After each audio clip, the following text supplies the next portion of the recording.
사도행전 5장 12절에서 29절 저와 함께 교독하시겠습니다. 사도들의 손을 통하여 민간의 표적과 기사가 많이 일어나매 믿는 사람이 다 마음을 같이하여 솔로몬 행각에 모이고 그 나머지는 감히 그들과 상종하는 사람이 없으나 백성이 칭송하더라. 믿고 주께로 나아오는 자가 더 많으니 남녀의 큰 무리더라. 심지어 병든 사람을 메고 거리에 나가 침대와 요 위에 누이고 베드로가 지날 때 혹 그의 그림자라도 누구에게 덮일까 바라고 예루살렘 부근에 수많은 사람들도 모여 병든 사람과 더러운 귀신에게 괴로움 받는 사람을 데리고 와서 다 나음을 얻느니라.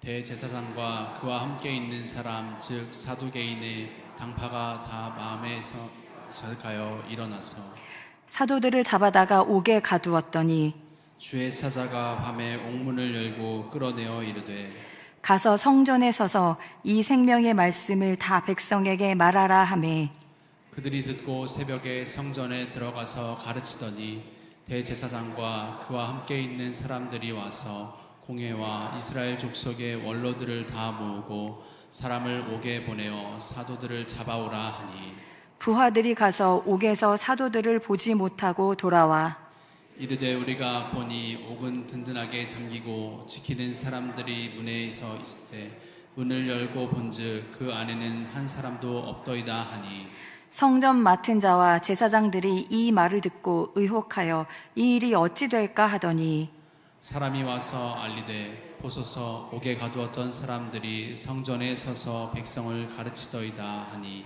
성전 맡은 자가 부하들과 같이 가서 그들을 잡아왔으나 강제로 못함은 백성들이 돌로 칠까 두려워함이더라. 그들을 끌어다가 공회 앞에 세우니 대제사장이 물어 이르되 우리가 이 이름으로 사람을 가르치지 말라고 엄금하였으되 너희가 너희 가르침을 예루살렘에 가득하게 하니 이 사람의 피를 우리에게로 돌리고자 함이로다. 베드로와 사도들이 대답하여 이르되 사람보다 하나님께 순종하는 것이 마땅하니라. 아멘. 본문에는요 새 등장인물이 나옵니다. 백성들, 군중들이 나오고 또 종교 지도자들이 나오고 사도들 이렇게 이제 세 그룹이 나오는데 지금 우리가 묵상하는 이 사도행전의 시대는 성령님이 강림하신 이후 하나님의 놀라운 일들이 막 나타나고 하나님의 말씀이 막 전해지는 이 시기이잖아요. 그런데 이 하나님의 일 앞에서 이 세 그룹, 백성들, 또 종교 지도자들, 그리고 사도들이 각자 다른 반응을 보였다는 것. 오늘은 그것에 주목해 보려고 합니다. 먼저 이 세 그룹의 공통점은 모두 하나님을 믿는다는 것, 그리고 같은 종교 안의 사람들이라는 겁니다. 저희가 오늘 길어서 다 읽진 않았는데 저희 말씀에는 저희 5장 전체를 다루려고 하는데요. 먼저 백성들의 이제 저희가 반응을 살펴보려고 합니다. 하나님이 나타났을 때 백성들은 어떻게 반응했는지 저와 여러분들이 이제 5장 12절에서 16절을 교독하실 텐데 이 현장을 막 상상하시면서 이때 백성들의 마음이 어땠을까? 감정이 어땠을까? 생각이 어땠을까? 이런 것들을 이렇게 상상해 보시면서 같이 교독하시면 좋을 것 같습니다. 5장 12절에서 16절 말씀 교독하시겠습니다. 사도들의 손을 통하여 민간의 표적과 기사가 많이 일어나매 믿는 사람이 다 마음을 같이하여 솔로몬 행각에 모이고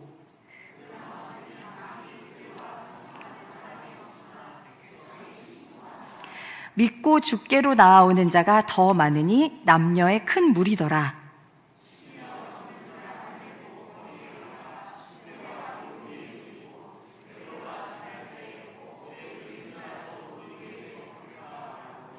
예루살렘 부근에 수많은 사람들도 모여 병든 사람과 더러운 귀신에게 괴로움 받는 사람을 데리고 와서 다 나음을 얻으리라. 자, 지금 백성들의 심정, 감정, 마음이 어땠을 거라고 혹시 느껴지세요? 일단 마음을 다 같이 하여 모였대요. 그러면 하나님의 일이 나에게도 일어날 것 같은 그 기대감. 저 어렸을 때 막 부흥에 따라갈 때 막 그런 거 있잖아요. 오늘은 막 방언 받아야지, 오늘은 뭐 하나님한테 막 은혜 받아야지 막 이러고 모이는, 저는 그런 장면이 생각났어요. 기대함. 사모함, 간절함 이런 게 있고요. 그리고 백성이 칭송하더라. 누군가를 칭송할 때 그때는 존경함, 마음에서 우러나오는 경외함 이런 것들이 있잖아요. 그리고 괴로움을 받는 사람들이 다 나음을 받았다. 기쁨, 소망, 감사, 간증. 이 분위기가 이제 이랬다는 거죠. 자, 한편 굉장히 이게 대조적인데 저 5장 17절에서 28절 읽겠는데요. 이거는 당시 이제 종교 지도자들의 이제 반응이었습니다. 이런 백성들을 보면 어떤 태도를 취했는지, 그들의 또 역시 마음과 감정, 어떤 심정을 한번 찾아보시면서 읽어보시면 좋을 것 같아요. 17절에서 28절을 교독하시겠습니다. 대제사장과 그와 함께 있는 사람, 즉 사두개인의 당파가 다 마음에 시기가 가득하여 일어나서 사도들을 잡아다가 옥에 가두었더니 가서 성전에 서서 이 생명의 말씀을 다 백성에게 말하라 하매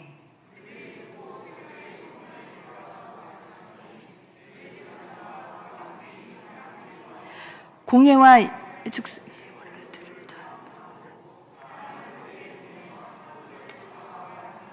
부하들이 가서 옥에서 사도들을 보지 못하고 돌아와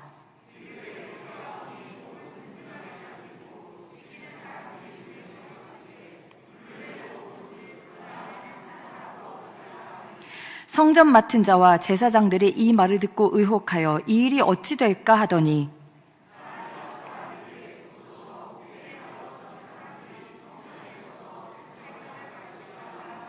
성전 맡은 자가 자기 부하들과 같이 가서 그들을 잡아왔으나 강제로 못함은 백성들이 돌로 칠까 두려워함이더라. 이르되 우리가 이 이름으로 사람을 가르치지 말라고 엄금하였으되 너희가 너희 가르침을 예루살렘에 가득하게 하니 이 사람의 피를 우리에게로 돌리고자 함이로다. 여러분, 이 분위기 감정 상태가 너무 대조적이잖아요. 이 분위기들을 어떤 잘 드러내는 단어들을 보시면 시기가 가득하여 사람들을 다 모아서 사도들을 잡아오라. 백성들을 두려워하였다. 와, 여기에서 느껴지는 분위기가 여러분 어떠세요? 이 사람들에게는 어떤 기쁨도 행복도 즐거움도 감사도 없습니다. 오로지 사도들을 시기하여 미워하는 마음, 그리고 백성들이 자신들을 칠까봐 두려워하는 마음, 또 예수님을 죽인 죄를 직면하기 싫은 그 회피, 두려움, 조바심, 이런 어두운 감정들만 있어요.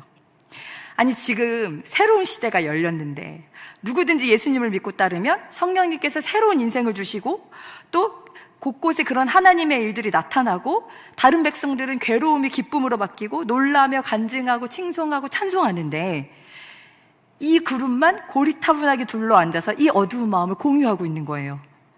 자신들이 만든 종교 감옥에 갇힌 겁니다.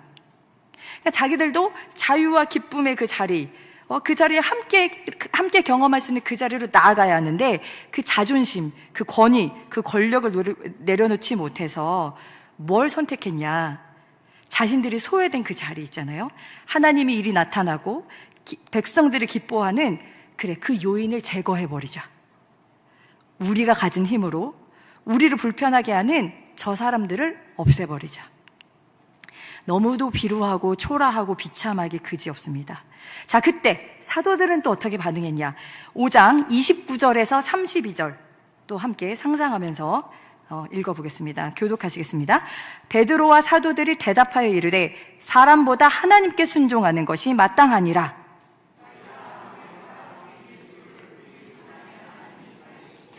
이스라엘에게 회개함과 제사함을 주시려고 그를 오른손으로 높이사 임금과 구주로 삼으셨느니라. 우리는 이 일의 증인이요 하나님이 자기에게 순종하는 사람에게 주신 성령도 그러하니라 하더라.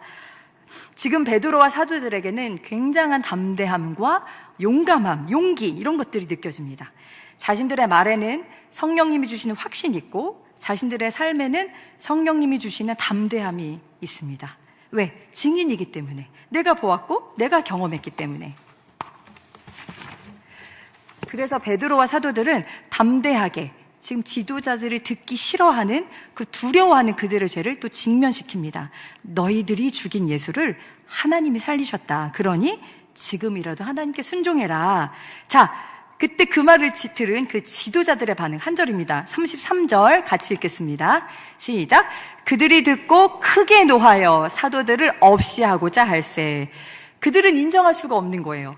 자존심이 상했고 자기들의 잘못을 인정해야 하니까 그게 더 화가 나는 거예요.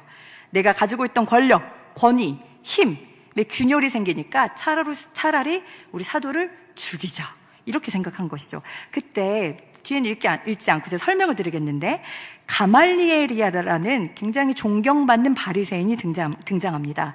가말리엘은 당대에 아주 존경받는 율법학자, 권위자였고 또 사도 바울의 스승이기도 합니다. 그가 과거에 한 예를 들면서 어떻게 말을 하냐, 5장 38절에서 40절 5장 38절 같이 읽을게요. 시작. 이제 내가 너희에게 말하노니 이 사람들을 상관하지 말고 버려두라. 이 사상과 이 소행이 사람으로부터 났으면 무너질 것이요 만일 하나님께로부터 났으면 너희가 그들을 무너뜨릴 수 없겠고 도리어 하나님을 대적하는 자가 될까 하노라 하니 그들이 옳게 여겨 사도들을 불러들여 채찍질하며 예수의 이름으로 말하는 것을 금하고 놓으니. 지금 가말리엘이 이렇게 말하는 거예요. 이 사람들이 자기들의 신념이나 자기들의 의로 하는 일이면 어차피 시간이 지나면 무너질 것이고 이 놀라운 일이 하나님이 하시는 일이라면 지금 종교 지도자들이야말로 하나님을 대적하는 게 될 것이니 우리 좀 신중하게 지켜보자 이렇게 하는 것이죠. 우리가 낯설고 새로운 것을 만났을 때 그게 명백한 악이 아니라면 우리를 좀 불편하게 하는 것일지라도 우리가 하나님이 어떻게 일하시나 열린 마음으로 지켜보고 판단하는 신중함이 우리에게도 있어야 합니다. 우리는 다 가정에서 또 직장에서 교회에서 또 사회에서 일부의 또는 중요한 결정권을 다 가지고 있습니다. 그렇다면 낯선 일을 만날 때가 있고 새로운 일이 나타날 때가 있고 그럴 때마다 내 경험과 전통과 관습의 기준이 아니라 이게 정말 명백한 악행이 아니라면 하나님이 어떻게 일하시나 우리가 좀 신중하게 여유 있게 부드럽게 바라볼 필요가 있는 것이죠. 자, 이렇게 가멜리엘의 의 중재로 사도들은 놓이게 됩니다. 그런데 그냥 놓을 때도 종교 지도자들은 그냥 곱게 놔주지 않습니다. 굳이 사도들을 불러서 채찍질하고 또 언급해서 이제 내보냈는데요. 그러니까 자신의 힘을 과시해 보이는 거죠.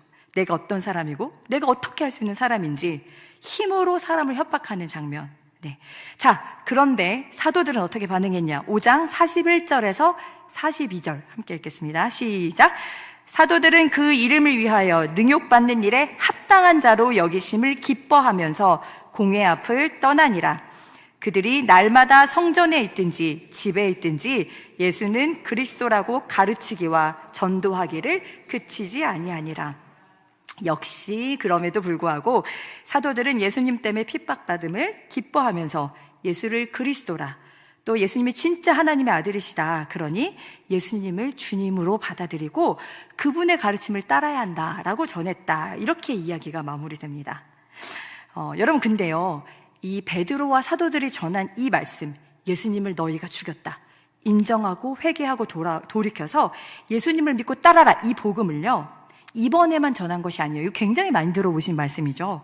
저희 사도행전 2장에도 똑같이 나오거든요. 그러니까 오순절 성령 강림 사건, 그때도 사람들이 놀라고 사람들이 모였어요.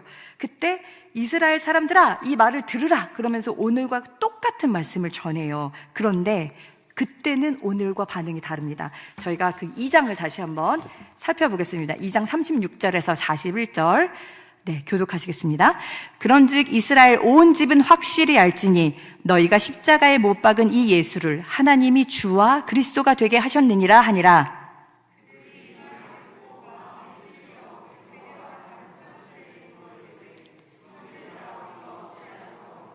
베드로가 이르되 너희가 회개하여 각각 예수 그리스도의 이름으로 세례를 받고 죄 사함을 받으라. 그리하면 성령을 선물로 받으리니.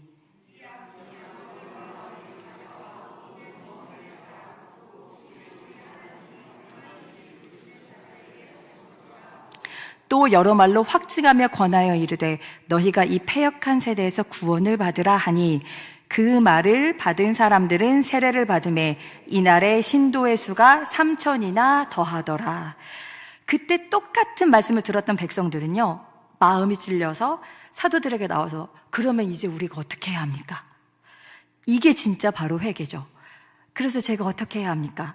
이날 3,000명이 세례를 받았고 이날 세례를 받은 이들이 그 다음에 계속 모여서 서로 매일 떡을 떼고 찬미하고 사도들의 가르침을 받고 서로 구제했다. 새로운 삶을 시작했다. 이게 사도행전의 증언이잖아요. 그러면 2장에 나왔던 백성들과 이 5장에 나왔던 무리들이 똑같이 하나님을 믿고 똑같은 말씀을 들었고 똑같이 하나님의 일을 보았는데 왜 반응이 달랐을까? 같은 종교를 가지고 있고 같은 공동체 안에 있고 같은 하나님의 일을 같이 보았는데 왜 이렇게 다른 반응을 보였을까? 그들은 각각 하나님을 믿는 동기가 달랐기 때문입니다.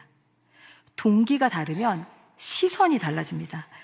하나님을 기다리던 백성들은 하나님의 일이 나타나고 또 하나님의 말씀, 복음이 선포되자 2장 마음에 찔려, 오늘 읽은 것 5장 마음을 같이하여, 이런 표현.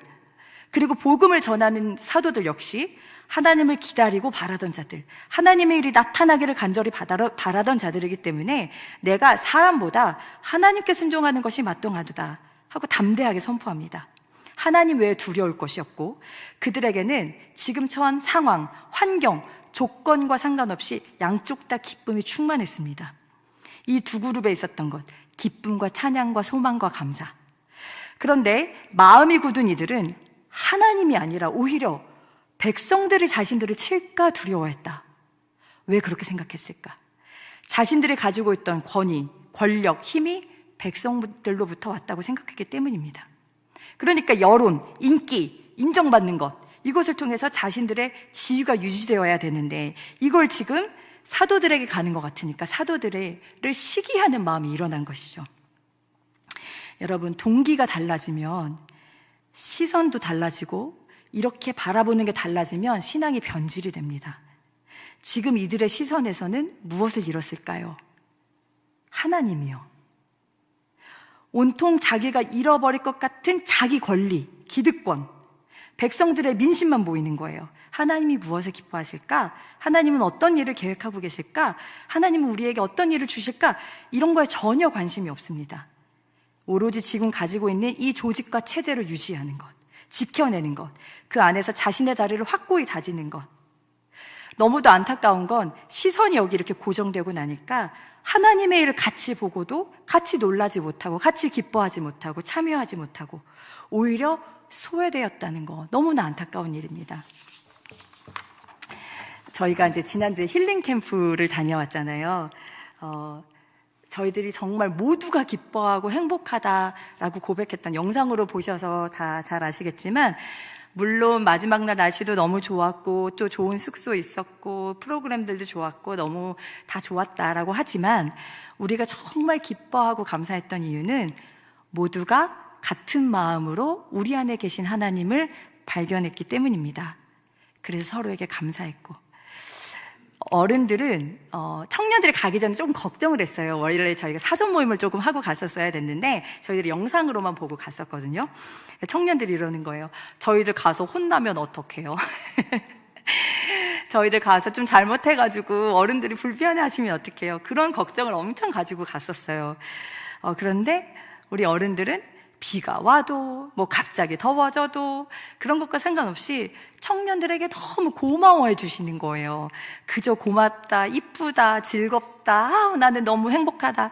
권사님께서 아유, 비가 오면 어때? 우린 버스만 타도 좋아. 그러니까 이 말을 듣는 청년들이 모두 마음을 다해서 막 더 잘하고 싶어 하는 거예요. 그러니까 이제 제일 좋았던 장면들을 얘기하셨는데 그 저녁에 어른들만 그 온천을 가셨거든요. 청년들이 쑥스러워서 안 갔고 그날 또 회의를 했어요. 근데 이제 어른들이 도착하신다는 소식을 듣고 저희들이 다 이렇게 배웅을 나갔는데 어른들이 이렇게 오시는데 막 환영을 했어요, 청년들이. 근데 정말 청년들, 우리 어른들 오실 때 인사하러 나가자 뭐 이렇게 해서 나갔는데 갑자기 막 환영을 하는 거예요. 그리고 막 카메라가 이렇게 하니까 주변에 가시던 사람들이 이게 무슨 촬영인가. 그래서 우리 어르신들이 버스에서 내려오는데 이제 스타가 된 거예요. 그래서 그 대명 리조트에 거의 막 스타가 돼서 옆에 계신 분이 이게 방송국에서 나온 거냐고, 무슨 촬영을 하냐고 막 물어보실 정도로 청년들이 다 이렇게 환영을 했어요. 근데 나중에 인터뷰들을 들으니까 그 장면이 가장 좋으셨다고 그러시더라고요. 저희들이 막 준비한 게 아니라 진짜 마음을 들였던 그 장면. 그래서 저희들이 이제 좀 힘들어하고, 우리 청년들은 요즘에 회사를 안 다니고 다 프리랜서들이 많거든요. 요즘 직업들이 바뀌어서 아침에 우리 어르신들은 5시 반에 일어나셔가지고 운동을 하시잖아요. 그러니까 7시부터 저희가 시작을 해야 되는 거예요. 그러니까 진짜 힘들어 하는데도 아무도 그만하자, 쉬자 이러지 않고, 뭐 왜 이런 거 하냐 이런 말 한마디도 없고, 저희가 주일에도 모였는데 다들 청년들이 그러는 거예요. 이렇게 했으면 더 좋아하셨을 텐데, 우리가 이거 했었으면 더 좋아하셨을 것 같은데, 이런 얘기 막 더 하는 거예요. 그리고 어른들이 끝나고 뭐 먹으라고 막 용돈 주셨어요. 그래서 우리가 그거 모아가지고 뭐 해드릴까 막 이런 얘기하고. 그래서 이게 우리 가기 전에 막 걱정하던 청년들이 맞나 이런 생각도 했는데, 그래서 그게 정말 하나님이 우리 안에 계신 그 증거였고, 세대를 넘어서 친구가 될 수 있는, 진짜로 친구처럼 우리 청년들이 그 권사님들 성함을 불렀어요. 저 너무 신기했는데, 죄송합니다.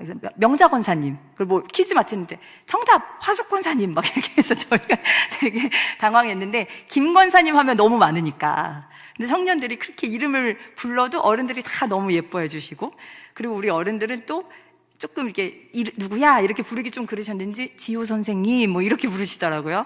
그래서 세대를 뛰어넘어서 모두가 친구가 될 수 있는, 정말 하나님이 계셔서 가능한 하나님 나라를 맛볼 수 있던, 모두가 마음을 같이하여 하나님께 감사했던 자리였습니다. 말씀을 정리하겠습니다. 오늘 저희가 새 집단을 살펴봤는데, 하나님을 두려워하여서 간절한 소망과 기대를 가지고 나왔던 백성들이 있었고, 또 하나님을 두려워해서 핍박을 받으면서도 확신과 기쁨으로 말씀을 전했던 사도들이 있었고, 그리고 자신의 권위를 잃을까 봐 두려워하여 백성들을 오히려 두려워했던, 그리고 또 사도들을 핍박했던 지도자들, 이렇게 저희가 세 부류의 이제 반응을 봤습니다. 그런데 성경이 보여주려고 하는 건 당시 유대 지도자들의 어떤 그런 민낯을 고발하려는 것이 아닙니다. 복음 앞에서, 하나님의 일 앞에서 우리 모두 어떻게 반응하고 있는가, 지금 우리는 어디에 속해 있는가, 그것을 묻고 있는 것입니다. 마음이 찔려 어찌할꼬 가슴을 치고 하나님 앞에 나왔던 백성들, 또 하나님의 일을 기대하고 자신의 고통을 해결하기 위해 간절한 마음으로 나왔던 우리 백성들은 다 고침을 받았고, 그 이후에 사도들에게 말씀을 배워서 제2의 사도들이 또 되었을 것이 분명합니다. 그래서 자기 주변 사람들에게 확신과 기쁨으로 예수님을 따라야 한다고, 알고 보니 그분이 정말 하나님이 보내주신 구원자였다고, 이제 그분의 말씀에 귀 기울여야 한다고, 그렇게 시작된 복음이 오늘 우리 손까지 왔을 것입니다. 그러나 끝까지 자기 시선에 하나님이 없었던, 오로지 자기가 누려야 할 것, 잃어버릴 것, 이것밖에 관심이 없었던 이들은 하나님의 일이 나타나도 그것이 하나님의 일인지도 모르고, 자기가 하나님을 대적하는지도 모르고, 온통 마음에 시기심과 조바심, 두려움과 미움으로 허송세월했다는 것. 그렇게 보면 우리가 지금 어느 자리, 어느 위치에 있는지는 별로 중요하지 않은 것 같습니다. 결국 하나님은 하나님의 일을 바라는 이들을 통해서 하나님의 일을 이어가시는 분이구나라는 것을 저희가 알 수 있습니다. 왜 우리는 예수님을 믿습니까? 우리는 왜 교회에 와서, 또 수요일에 이렇게 교회에 와서 예배를 드립니까? 우리 마음에, 우리 교회에, 우리나라에, 온 세상에 하나님의 일이 나타나기를 바라기 때문입니다. 사도들이 그토록 외쳤던, 예수님을 믿으라고 했던 이유는 무엇이었을까요? 예수님을 믿는다는 것은 그분의 말씀을 듣고 나를, 내 마음을, 내 생각을, 내 행동을 바꾸는 일이기 때문입니다. 예수님 말씀에 내 마음도 맞추고 생각하고 말과 행동하는 것도 바꾸는 것, 맞추어가는 것. 우리가 이 신앙의 본질을 잃어버리면 우리는 날마다 교회에 오고 날마다 기도하고 날마다 말씀을 들어도 기쁨 없이 허송세월할 수 있다는 것. 그래서 오늘 나는 왜 예수님을 믿고 있는가? 나는 왜 교회에서 열심히 봉사하고 있는가? 나는 지금 확신과 기쁨이 충만한가? 생각하시면서 예수님이 오라고 부르실 때 날마다 겸손하게 하나님의 은혜를 구하고 예수님의 말씀을 따르는 저와 여러분이 되시기를 바랍니다.